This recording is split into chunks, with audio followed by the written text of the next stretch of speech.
kita, pangutan ay mo ko galingon. Hampo na pita mag-shopping. Sige mo ko ga-shopping. Okay. Kung buto na naon,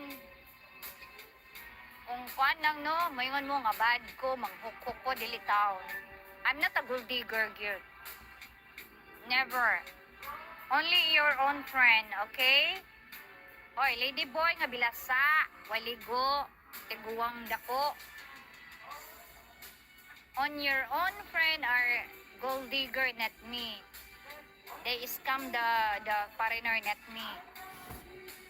Kay dugay na gid mi sa akong kuan. Tapos na-process na pug ko sa akong papilis. Kay mag-agi ko sa akong igsuon na dito sa Barcelona.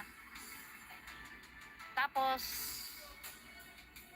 dito ra may magkita. Kibali kuan mo cross line dahil ko sa ilang country. Okay, niya na akong igsuon, okay na daw ko no sa ilang sa Barcelona nga magpa-petition o igsuon. So this is it. Okay na niya siya, alright. Kaya akong anak secure na gid siya nga makaadto dito.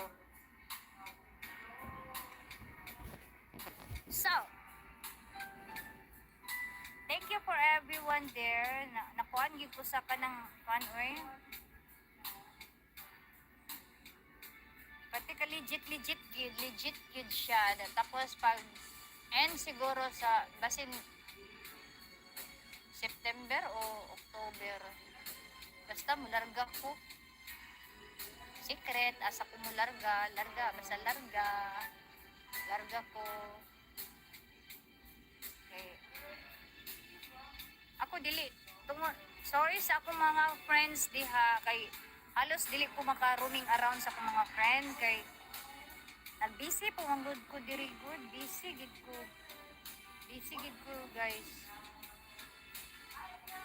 Ay labi gid suroy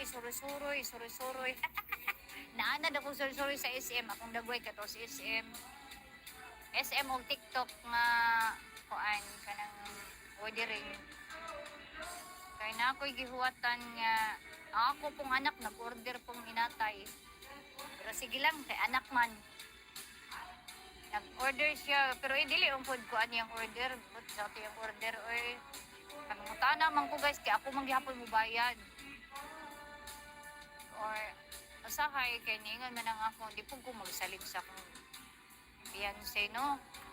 Wala na usay akong fiancé nga. Wala akong fiancé taga kuan ka nang isa ni.